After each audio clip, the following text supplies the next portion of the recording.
24 hours alone. What really happens inside Pelican Bay's solitary unit? There's a place in America where time doesn't move.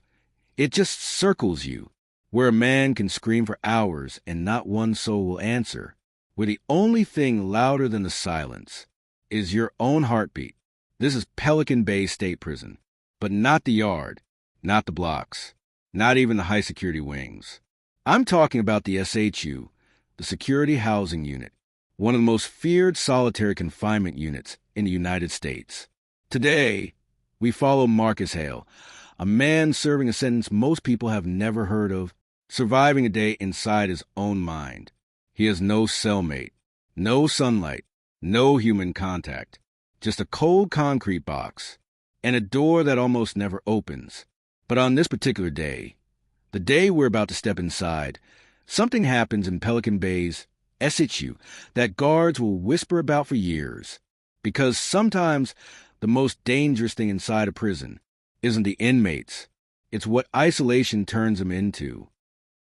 Entering the SHU, before we even meet Marcus, we have to understand the world he wakes up in.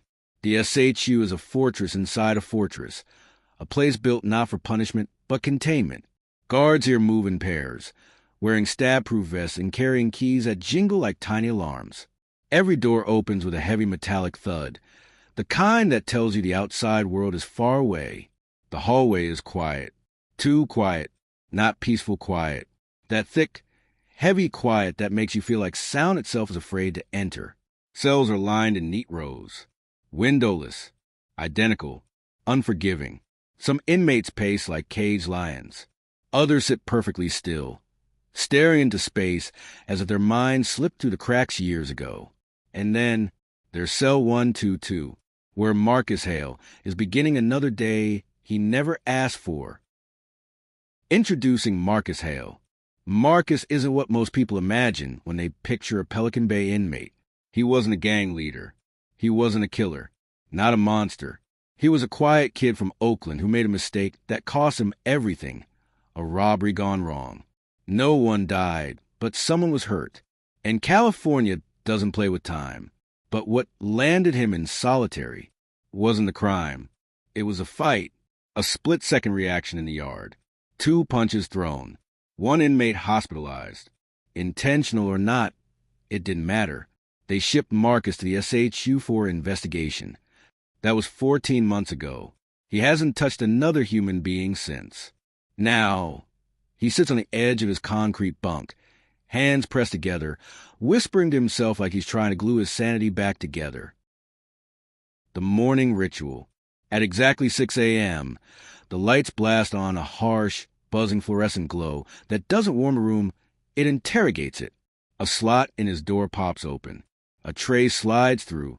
Oatmeal, a dry biscuit, and a carton of milk. Breakfast. No words exchanged. No eye contact. The slot shuts. Marcus breathes in deeply, trying to keep his mind from spiraling. To survive in solitary, you don't focus on the day. You focus on the next 10 minutes. He whispers, just get through this hour. He eats slowly, not because he's savoring the food, but because the ritual keeps his mind busy. A routine is the only structure he has left. But today, something feels different. Something feels off. His cell is too quiet. Even the usual sounds, tapping on walls, metal clanging, distant shouts, are missing. It's as if the entire unit is holding its breath. The sound that shouldn't exist. At 8:23 a.m., Marcus hears something he hasn't heard in months. A whisper, not the unconscious muttering of an inmate losing his mind, not the echo of a guard's radio. An actual whisper, inside the walls. Marcus, he freezes. His heart starts pounding in his ears. He holds his breath, listening. Again, Marcus, can you hear me? The voice is calm. Too calm. He backs up against the wall, trying to find the source. He presses his ear to the concrete. Nothing. Then 3 taps. Not random. Patterned. Intentional. Marcus knows what this is. Inmates in solitary sometimes communicate through tapping codes, a secret language of survival. But this voice, this whisper through concrete, feels different. It feels like the walls themselves are speaking. The unknown neighbor. Marcus whispers back, barely moving his lips. Who's there? The response comes instantly, as if the person was waiting for him. You don't know me, but I know you. And if you want to get through today, listen carefully. Marcus steps back. He's confused. He's cautious. He's scared. And that scares him even more. Because fear in solitary, it spreads fast. It eats you alive. He whispers again. What do you want? The voice says just 2 words. They're coming. Marcus's blood runs cold. Before he can respond, boots echo down the hallway. Heavy, fast, purposeful. Something's happening in the SHU. Something big. Marcus backs away from the door as shadows move past the small glass window. Guards. Lots of them. And they're not talking. The emergency. The silence breaks as a loud alarm blares through the unit. A sharp, electric scream that rattles the steel beams. An emergency. Marcus hasn't heard this alarm since the day he was thrown in solitary. He peeks through the narrow slit in his door. Guards are rushing toward the far end of the tier, toward a cell shrouded in darkness. Their radios crackle with urgency, but Marcus can't make out the words. Then, for a split second, he sees something. A shape on the ground. An inmate. Motionless. 2 guards are performing chest compressions. Another is yelling into a radio. Whatever happened, it's bad. And for the first time since dawn, Marcus hears another sound. Faint but familiar. Tapping. Not from the unknown voice. From a different cell. Frantic. Panicked. Desperate. Something in the SHU has gone terribly wrong. And it's only just beginning. The body in the hall. The hallway outside Marcus's cell fills with shadows. Long, distorted silhouettes cast by the harsh overhead fluorescence. Indistinct voices bark orders. Boots slam against concrete, and radios crackle like they're panicking too. Marcus presses his forehead against the narrow glass of his cell door. He squints, trying to make sense of scene unfolding 30 feet away. At the end of the tier, for officers surround a body stretched out on the floor. The inmate's limbs are stiff, twisted, wrong. 2 COs kneel beside him, pushing rhythmically into his chest. Another holds a mask over the inmate's face, squeezing an emergency bag with frantic repetition. But Marcus doesn't look at the rescue attempts. He looks at the inmate's eyes, wide open, unblinking, staring at the ceiling like he's watching something no one else can see. Marcus swallows. The SHU is silent. Terrifyingly silent, except for muffled thud of chest compressions and the distant alarm that won't stop screaming. Behind that silence is something else. A question every inmate is scared to ask. Did he do it to himself? Or did someone do it to him? Because in Pelican Bay's SHU, people don't just die. They break. They disappear. They're erased by their own minds or by the darkness inside the concrete. Marcus steps away from the door. The whisper from earlier repeats in his head. They're coming. But coming for who? The tension spreads. News travels through solitary like smoke under a door, silently, invisibly, but instantly everywhere. A distant voice 3 cells down starts shouting incoherently, banging against a steel door. Another inmate begins pacing so loudly Marcus can hear every footstep through the concrete. Fear spreads fast in places where hope is scarce. Marcus sits on the edge of his bunk, rubbing his temples. He tries breathing slowly, evenly, but the thumping in his chest feels like it's punching back against his ribs. The guards drag the motionless inmate onto a stretcher.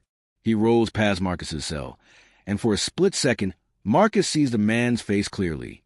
It's blank, empty, like the expression of someone who has been alone for far longer than the human mind is designed to endure.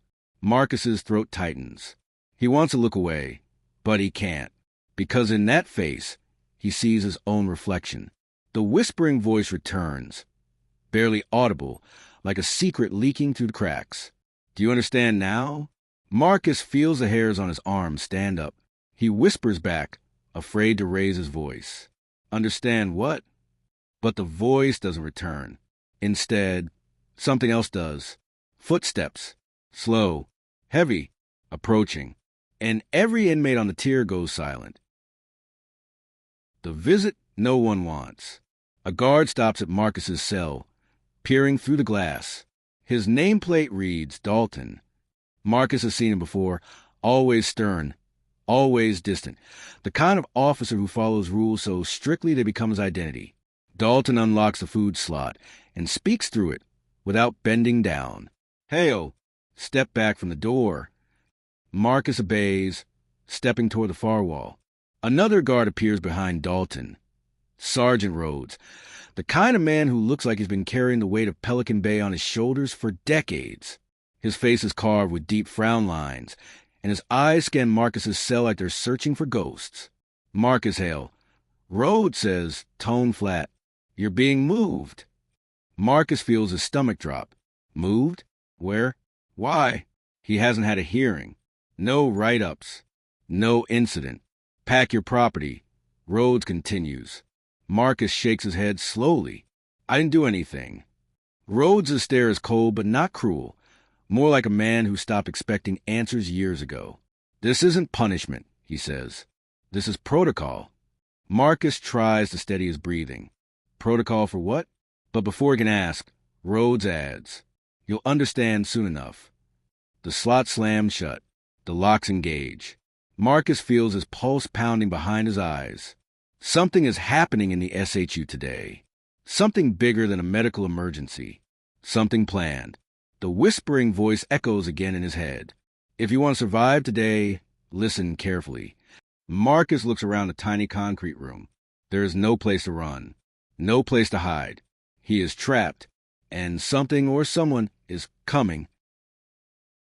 The cell extraction. Minutes pass like hours. Then, without warning, the entire tier goes dark. Not pitch black, but dim to emergency lights. The fluorescents flicker like dying stars. Marcus's breath catches. This never happens. Power outages in the SHU are rare, almost non-existent. Before he can process it, he hears the faint metallic clicking of locks being remotely disengaged. One by one, cell by cell, a mechanical hum vibrates through the walls. Then comes a sound every SHU inmate fears. The click of riot gear. Shields. Helmets. Batons. A cell extraction team. Marcus presses his back into the corner. His heart slams like it's trying to escape through his chest. An officer shouts down the hallway. "Unit secure. Begin procedure." Marcus swallows hard. He's seen extractions before. He's heard them. The chaos, the yelling, the violence, the aftermath. But those were for inmates refusing orders, breaking rules, fighting, rioting. He hasn't done anything. So, who are they coming for? The target. Shields advance down the hallway in perfect formation. 5 officers deep. Their boots hit the ground in synchronized thuds, echoing like the beat of war drums. Marcus's eyes widen as they stop directly in front of the cell. Cell 122, a commanding voice yells, "Stand by." Marcus's legs almost give out. They're coming for him. He whispers, barely audible, "No, no, this has to be a mistake." Through the emergency light's faint glow, he sees their outlines, heavy padding, visors reflecting the dim hallway, shields held like battering rams. The lead officer bangs on Marcus's door with a gloved fist. "Hail, present your hands through the slot." Marcus doesn't move. He can't. Why? What is happening? What does this have to do with the inmate who collapsed? His mind races, cycling through possibilities faster than he can think them. Did someone falsely accuse him? Is he being transferred? Is he being blamed? Or did the whispering voice know something he didn't? The officer bangs again, louder, impatient. "Hail! Comply! Hands through the slot." Marcus realizes something. If he doesn't comply, they will come in, and they will not be gentle. He forces his shaking hands toward the slot. The second his wrists appear, steel cuffs clamp around him with sharp, cold finality. Marcus feels it instantly. The moment his freedom, however small it was, disappears. The door unlocks, and the officers prepare to enter. Pulled into the dark, the door to Marcus's cell swings open with a heavy metallic groan. a sound that vibrates through the entire tier. 5 officers flood the room in a flash of black armor, moving with precision Marcus has only ever witnessed during riots. A shield pins him back against the wall, cold and smooth against his chest. Not violent, not aggressive, just unavoidable. Marcus's breath hitches as the officers secure his arms, his elbows, his shoulders. He isn't resisting, he's too confused, too stunned. But they treat every inmate the same during an extraction. A voice calls out from behind the wall of bodies. Secured! The shield retreats. The officers step aside just enough for Marcus to see Sergeant Rhodes standing at the doorway, hands clasped behind his back, face unreadable.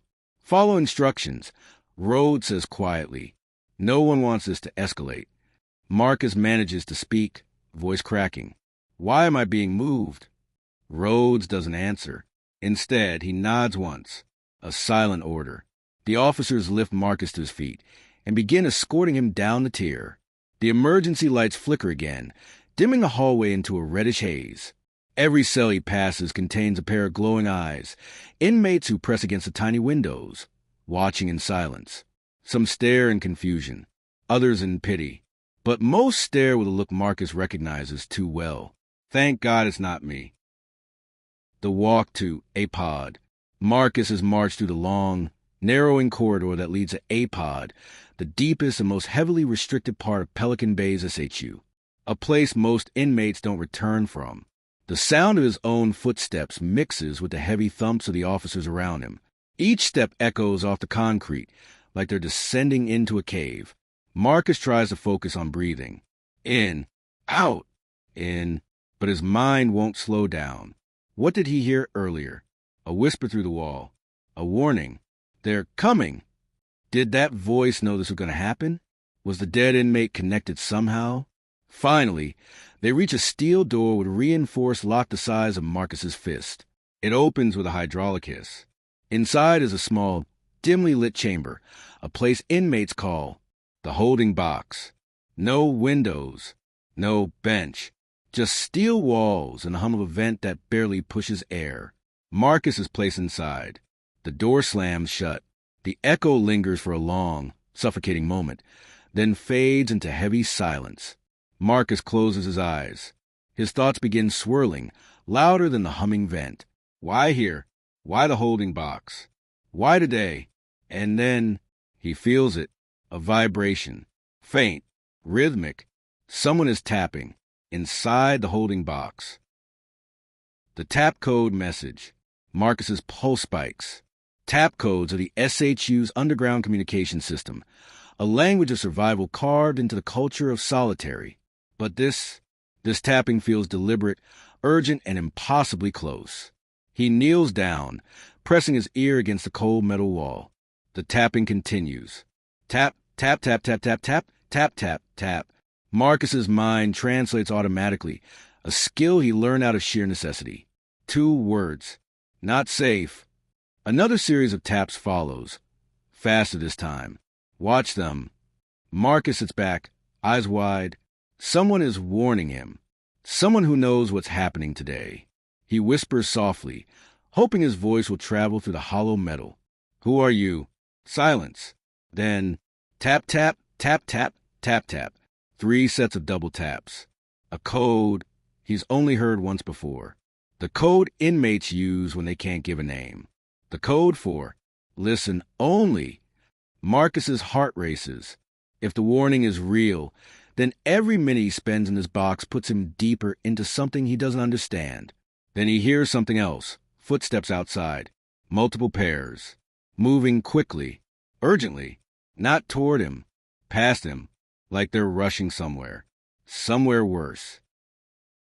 The truth hiding in the dark. Inside Pelican Bay, time has a way of bending itself around the truth. Hours stretch, minutes shrink, and somewhere in between, the line separating fear from reality starts to blur. Marcus Hale didn't choose this place. He didn't choose the whisper in the walls. He didn't choose to be dragged deeper into a labyrinth of secrets buried behind concrete and steel. But now, he's part of something he doesn't understand. Something someone planned. Something someone warned him about. The emergencies The mysterious inmate collapses, the tapping through the walls. None of it was random. And as Marcus is escorted toward the heart of A-Pod, the observation tier, one thing becomes violently clear. Someone in Pelican Bay is pulling strings, and someone else is trying to warn him before those strings tighten around his neck. But the truth? It's still out there, locked behind doors that never open, buried in voices that never speak above a whisper. Marcus isn't safe. Not here. Not now. Maybe not ever.